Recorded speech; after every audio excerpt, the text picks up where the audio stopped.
The moment she said she didn't care if they lived or died, something in him stopped breathing. Leah didn't flinch when she said it. She just zipped her bag and turned away, like she was done dusting off a chair. Not abandoning two crying newborns, Grace and Hope lay side by side on the thin mattress, their tiny fists trembling, their mouths wide in soundless screams. Before continuing this wonderful story, I'd love to know where you're watching from. Drop your city or country in the comments, and I'll read every comment of yours.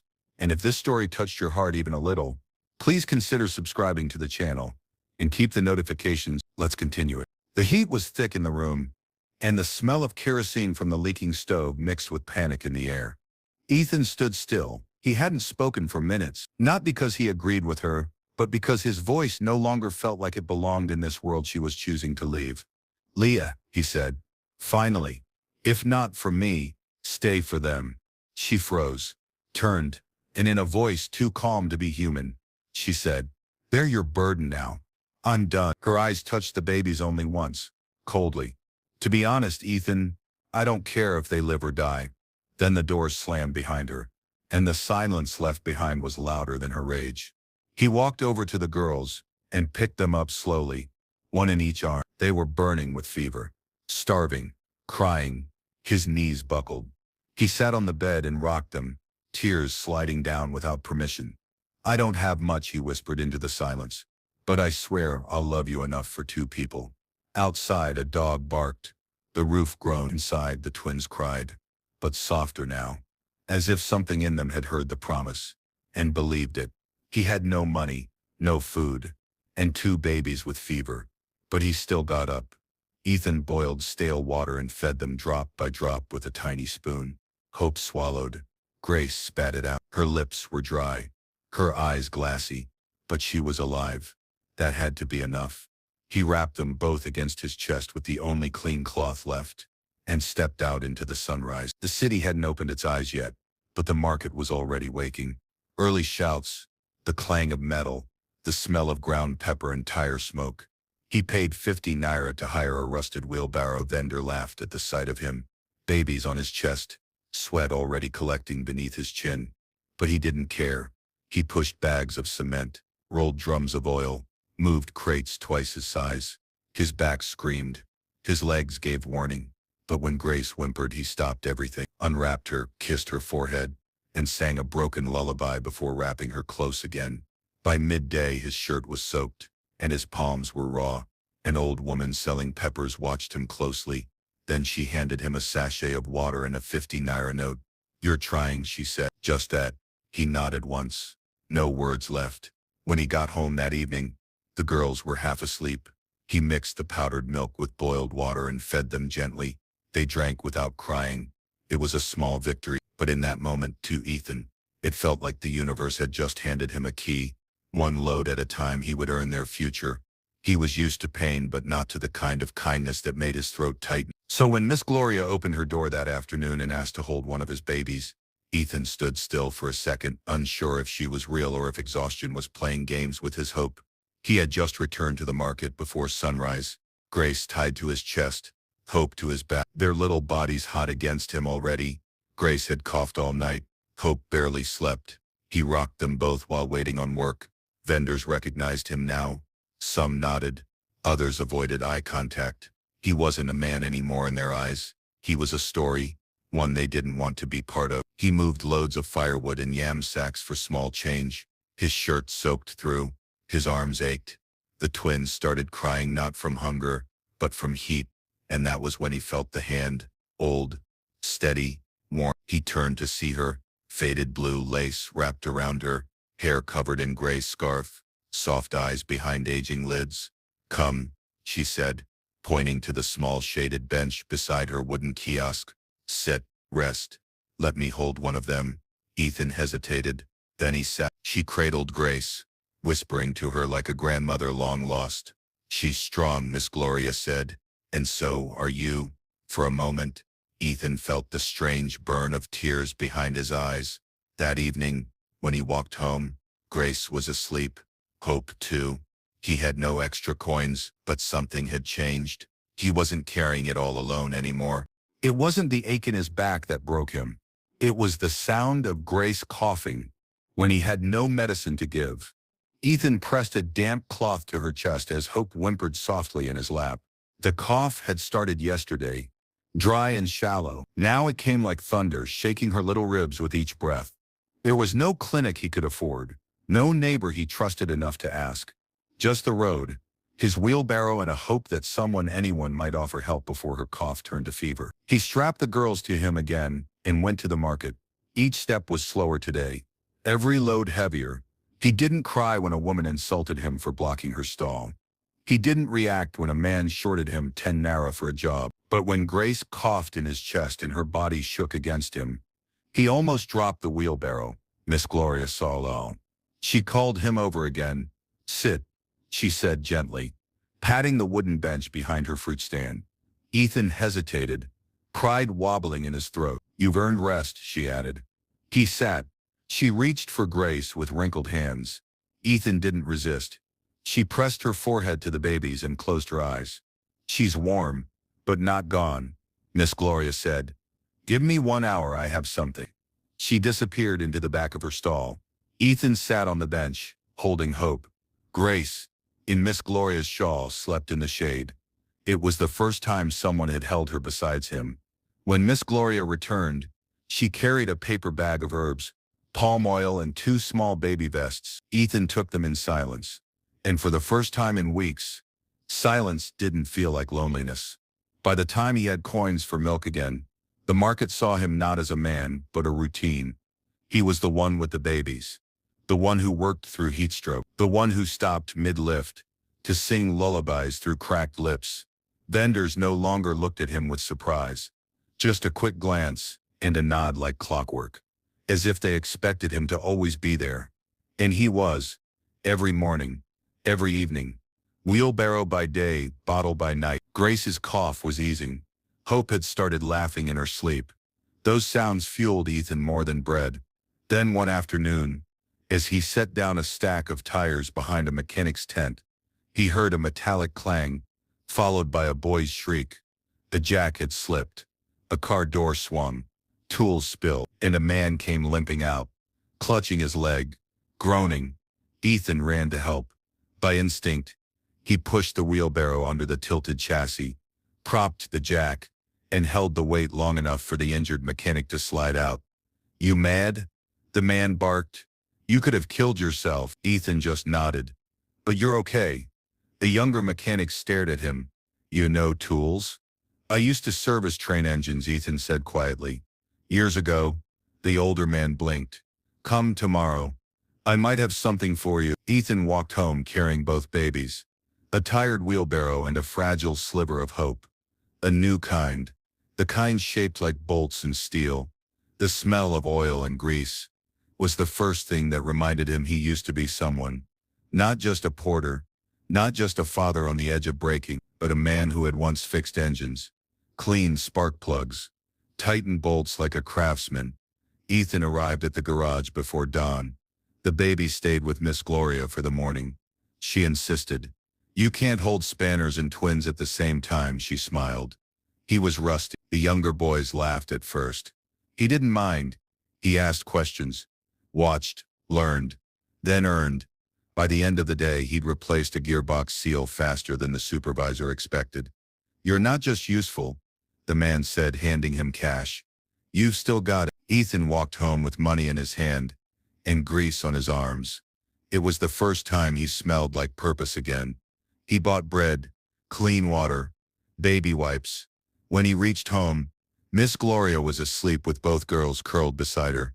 She had knitted 2 tiny socks from scrap yarn. He didn't wake her. He just sat on the floor staring at his daughters. He whispered, "One day you'll walk on ground I couldn't afford to touch. I'll make sure of it." Hope stirred, smiled. The night air crept through the broken windows, soft for once. And for the first time since Leah left, Ethan dreamed, not of escape, but of building something that would outlive him. He couldn't sleep the night they got their admission letters, because he knew joy was about to break their hearts. Grace and Hope ran into the house holding white envelopes like trophies. They were glowing. Laughter burst from their mouths as they waved their results in front of Ethan. "We made it, Daddy," Grace shouted. Hope added, same school, same course, mechanical engineering. Ethan stood slowly, wiping his hands on a greasy cloth. He looked at the letters, then at their faces, and smiled. But it didn't reach his eyes. He danced with them. Let them pull him into celebration. Let the joy echo off the cracked walls. But when they went to sleep, Ethan sat in the dark with their envelopes in his lap. He didn't have a single kobo saved. Not enough for one child, let alone two. And it tore him apart. The next day he visited 6 people, rich men he had once worked with, men he had once helped. He offered everything, his labor, his sweat, even his dignity. Let me clean your compounds, wash your cars, carry your load, help me send my daughters to school. They said no. Every one of them. By the end of the week, his lips were cracked, his shoes worn through, his heart heavy with shame. When he finally told the girls, he expected anger. Instead, Hope held his hand. Grace sat beside him. We're not angry, Hope said. We'll defer our admission. We're not giving up, just buying time. Ethan broke. He cried into his hands, and they held him, like the roles had reversed, like he was the one who needed saving now. They walked into the garage, smelling like shoe soap and ambition. And by the end of the week, no one questioned if they belonged. Grace and Hope convinced the garage owner to let them learn. We just want to work, Grace said. We'll do oil changes, sweep, anything. At first the boys laughed, called them pretty fingers and wrench dolls, but by the 3rd day, Hope was balancing tires faster than any of them. Grace was memorizing engine parts by name and model. They stayed late, woke early, didn't complain. Customers began asking for the girls specifically, tipping extra, smiling longer. One afternoon, an old man whispered to Ethan, they fix more than cars, they fix people's pride. Ethan smiled. His chest ached in the best way. Every night, they brought home crumpled Naira notes, counting them under a flickering bulb. They saved it all, every coin, every morning. They left the house with grease-stained sleeves and bright eyes. It wasn't school, but it was something, purpose. The girls wrote in their notebooks at night, drew engine diagrams, read borrowed textbooks. Miss Gloria cheered them on. Smart girls from smart struggle, she called them. Ethan made sure to cook dinner, even if it was just rice and crayfish stew. They ate together, laughed, dreamed, and on the 7th week, Grace said, we're opening our own thing, a roadside mini bay. Just us. Hope grinned. With a name. Ethan raised a brow. What name? Hope winked. Twin Torque. They laughed until their bellies hurt, and Ethan watched them, his eyes shining, not from tears, but from pride so full, it left no space for sorrow. It was under a car seat, cracked on the edge, glowing faintly like a forgotten secret. Hope found it after closing. A black smartphone, with no case and a slim scratch down its back. She picked it up, thinking it belonged to a customer, but the garage had emptied for the day. She tapped the screen, locked. She tried turning it off. It wouldn't. A logo she didn't recognize pulsed at the top. A foreign tech company symbol. Grace joined her. Let's check the gallery.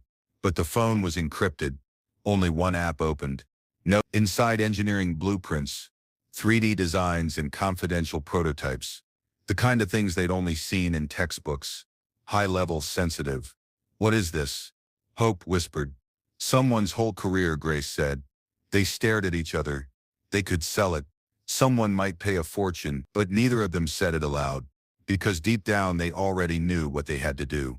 They placed it in a plastic bag, sealed it, and kept it locked in their toolbox for the night. The next morning, they returned it to the garage owner and asked him to help trace the owner. 3 days later, a black SUV pulled up beside the shop. A man in a gray suit stepped out, sunglasses hiding his eyes. His tone was flat, but polite. You girls returned the phone? Grace nodded. We didn't look through it. He smiled faintly. You could have sold it for more than your garage makes in a year. Hope shrugged. Then we'd lose more than money. The man said nothing more. Drove off. They didn't expect to hear from him again. But 3 weeks later, he came back. And this time, he wasn't alone. He didn't offer cash. He offered a future, and that terrified them more. The man in the gray suit returned, stepping out of a different SUV this time. Sleeker, tinted windows, polished so clean the sky bent on its surface. He wasn't alone. A woman in formal wear followed him, carrying a tablet and speaking into an earpiece. The girls were changing brake pads when he arrived. "I'm Mr. Bassi," he said simply. "The phone belonged to me." Grace stood. Hope wiped her hands and nodded. "We're glad you got it back." "I'm not here to say thank you," he continued. "I'm here to offer a decision." They exchanged glances. "You want to go to university?" "Yes." "You've deferred your admission." They nodded slowly. Mr. Bassi turned to his assistant. She handed him a folder. "Scholarships, tuition, housing, transport. You'll work part-time in our company as interns. Mechanical Development Division. That blueprint in the phone. You were holding the next 5 years of electric vehicle design." Hope blinked. "Why us?" "Because when no one was watching, you still chose integrity." Grace opened the folder, scanned the documents. Everything looked real. Too real. "I'll give you a day to decide," he said. "But make no mistake, you don't get a second offer." Then he got back into the car and left. Ethan came home that night to find his daughter silent. Papers spread across the table, untouched food in bowls. They told him everything. He didn't speak for a long time. Then finally, "This isn't just a reward, it's a door." Hope looked up. "What if it's a trap?" Grace answered for him. Then we walk in, holding each other's hands. The night before they signed the scholarship, Ethan couldn't sleep because the wind felt too calm. And calm, he'd learned, usually comes before something breaks. He sat outside barefoot, the sky flickering with heat lightning, the moon tucked behind thin clouds. The girls had gone to bed early. Their documents were packed. They'd chosen tomorrow they would enter a world built for people who had never walked in torn shoes. Ethan should have felt triumphant, but instead he felt afraid. Not of losing them, but of being left behind. What would he do now? The wheelbarrow sat rusting beside the house. The garage no longer needed him. His daughters had filled every gap he once occupied. Miss Gloria had noticed. "Your hands are tired," she told him. Maybe it's time they held something lighter. But lighter felt foreign. Inside the house, Grace stirred, walked out barefoot, sat beside him. "You're not sleeping?" she asked. He shook his head. "Old men and change don't always get along." "You're not old," she smiled. "You're just full." He looked at her. She looked so much like Leah in that moment. It startled him. But where Leah had been cold fire, Grace was warm light. "You're going to be okay," she said, resting her head on his shoulder. He didn't answer, but something loosened in his chest. In the morning they signed the papers. Mr. Bassi smiled for the first time. Ethan stayed home. He fixed a broken stool, cleaned the mirror, watered a plant that had nearly died, and whispered to the wind, "Thank you for not blowing us apart." She walked in, carrying a mop and a lie, and none of them saw it coming. It started with a simple knock on the office door. The receptionist buzzed in a new hire, the janitorial replacement for the woman who had resigned. Nothing special, nothing strange, until Grace passed her in the corridor. Something about her stride, her voice, her silence. The woman kept her head down, mopped floors, took trash, never said much. Hope noticed her next, caught her once staring too long at a photo pinned near their cubicle. An old picture of the twins and their father. The woman had blinked quickly and looked away. By the third week, Ethan came to visit. The sisters took him to lunch in the company's small cafe, and that's when it happened. As they passed the janitor mopping the hallway, Ethan froze. The tray in his hand rattled. Grace turned down. Ethan stared at the woman. She slowly looked up, and time stopped. Her face older, thinner, weathered by time but unmistakable. "Leah." She froze too, their eyes locked, and for a moment, no one breathed. Hope's voice cracked. "You know her?" Ethan nodded. "That's your mother." The mop clattered to the floor. Grace's hand clenched around her fork.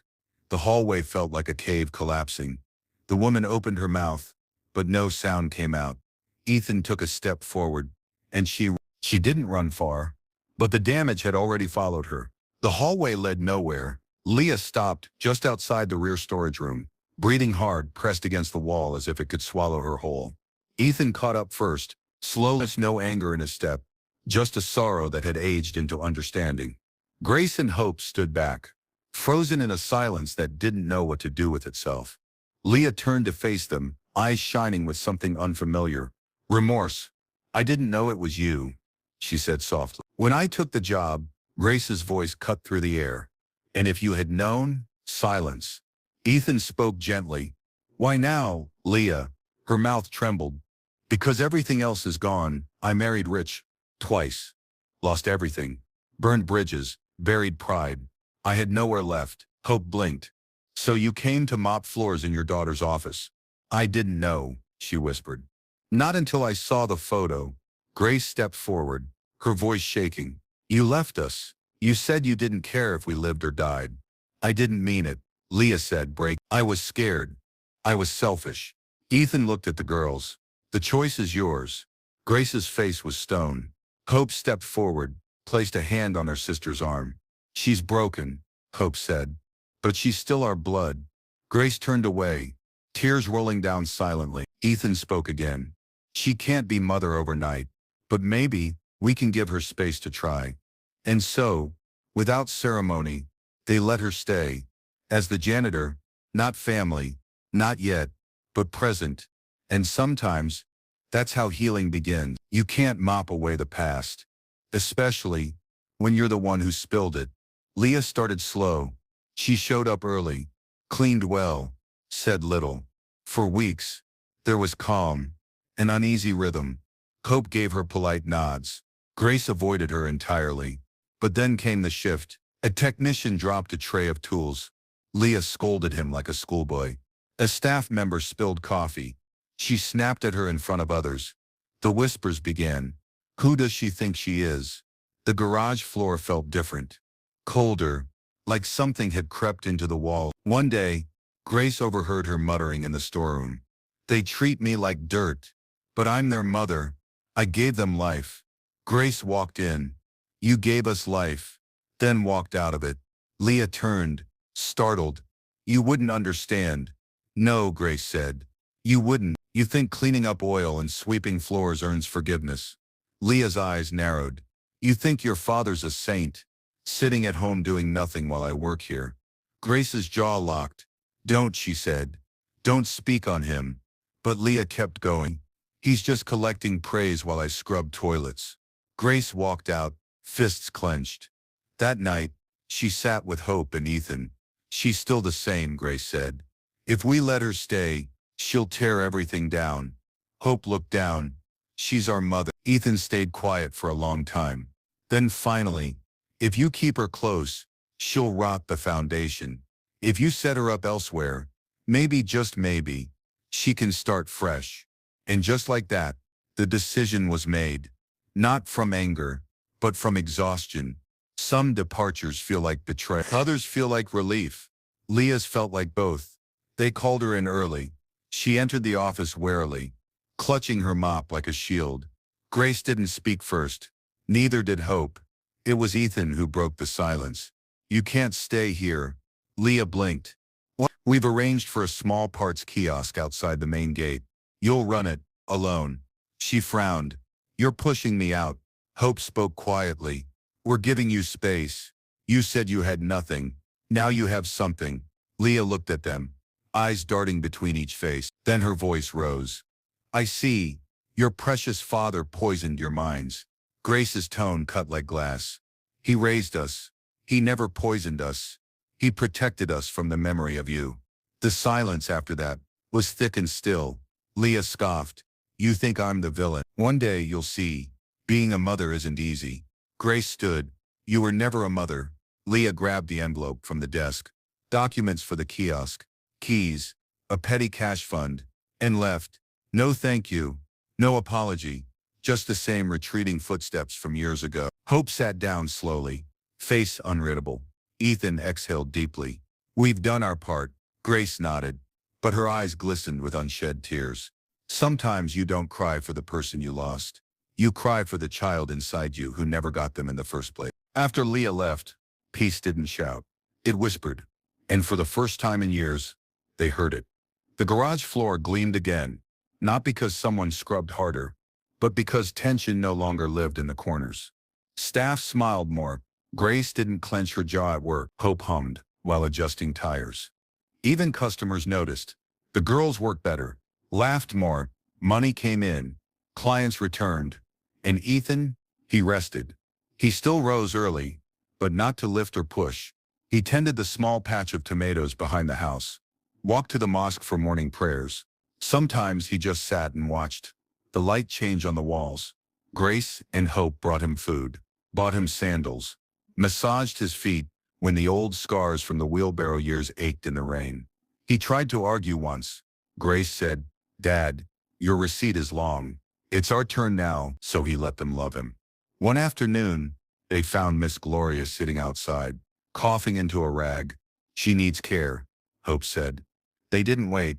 They hired a nurse, paid off her rent, rebuilt the back of her shack into a real room. And still, money remained. That night, Ethan sat with them.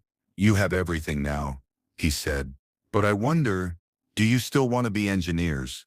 Grace looked at Hope. Hope smiled. "No," Grace nodded. "We want to build something else." Ethan tilted his head. "What?" Hope laughed. "A garage that changes more than tires." They didn't dream small. They built a workshop for women because they remembered what it felt like to be doubted. Twin Torque expanded. Not just more clients, more impact.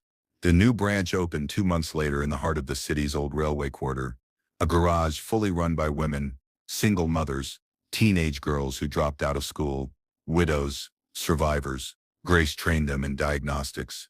Hope handled finances. Ethan came every Friday with lunch for the crew. Miss Gloria, now much stronger, helped interview new hires. A reporter visited once, took pictures. The story made its way to national blogs. From wheelbarrow to workshop empire, the headline read. The attention brought opportunity, mentorship offers, tool suppliers. But the girls didn't forget where they came from. Every Saturday they returned to the old neighborhood, held free auto classes, donated parts, helped fix broken down bikes for free. And on Sundays they sat with Ethan under the mango tree. Sometimes silence was enough. Other times they asked about their mother. "She still runs the kiosk," Ethan said once. "Keeps to herself, talks less, but she's alive." Hope sighed. "Maybe one day we'll speak again." Grace didn't answer, but she didn't argue. Forgiveness wasn't a straight road. Some days, it wasn't a road at all. Just quiet space, where anger no longer lived. They got proposed to on the same day, but they said yes, on different terms. Grace had met Jonas, a quiet mechanic from Port Harcourt, who fixed more than engines. He helped her laugh without planning it. Hope had fallen for Chidi, an engineer from Bassie's firm, soft-spoken but fierce when it mattered. Neither man asked for perfection, only honesty.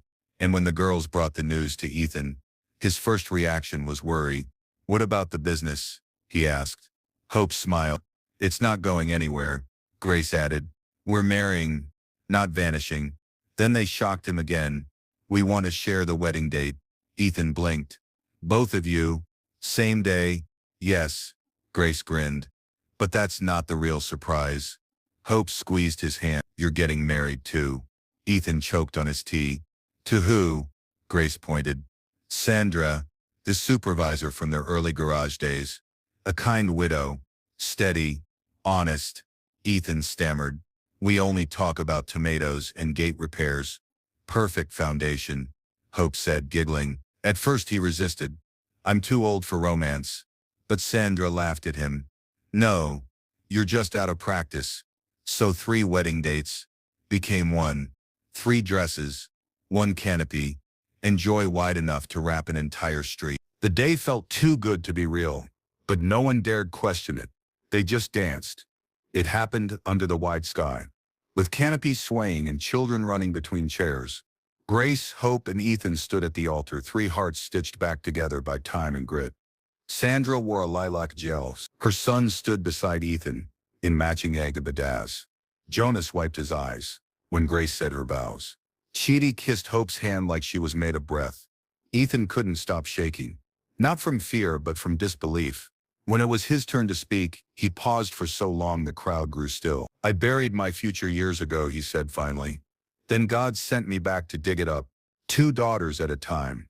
The applause was thunder. Even Leah watched from a distance. She didn't walk in, but she stood outside the fence. Hope saw her. Grace did too. Neither called out, but they didn't look away. After the wedding, they danced. All of them. Miss Gloria sat like a queen under a silk parasol. The mechanics formed a drumline with used tires. The girl's former boss from the first garage handed them keys to a new truck as a wedding gift. And as evening fell, Ethan sat with Sandra beneath the mango tree. She held his hand. "You okay?" she asked. He looked at his daughters dancing barefoot and nodded. "Yes, I'm home." They didn't become doctors, but they healed people anyway. One bolt, one woman, one family at a time. Twin Torque opened 3 more branches in 2 years. Each one had the same mission: train the unheard, equip the unseen, hire the overlooked. Women walked in broken and walked out skilled. Men walked in skeptical and left impressed. Hope managed operations across states. Grace led national workshops. Ethan sat on the board. Sandra handled HR. Her sons called him Papa. Miss Gloria became their brand ambassador. "You fix engines, I fix egos," she joked. But more than tools and trophies, the girls carried something else. Their father's vow, the one he made, when he had nothing but 2 babies, a leaking roof, and a wheelbarrow. "I may not have anything," he once whispered, "but I swear I'll love you enough for 2 people." They remembered, and they passed it forward. Years later, at a mentorship event, a young girl asked Grace, "If you could go back, would you change anything?" Grace looked at her, then at Hope, then smiled. "No," she said, "because everything broken in our story became the reason we learned how to build." And outside, as she stepped into her truck, she caught sight of something across the road. Leah, older, alone. They nodded. No anger, no hug, just a quiet understanding. And then, the twins drove away, toward the next garage, toward the next girl who didn't know her worth yet. And behind them the wind carried a name: the daughters of Ethan. If this heart-touching story moved you, don't let it be the last. Like, share among your friends, and subscribe to my channel. And keep the emotions flowing. Another heart-touching story is just one click away.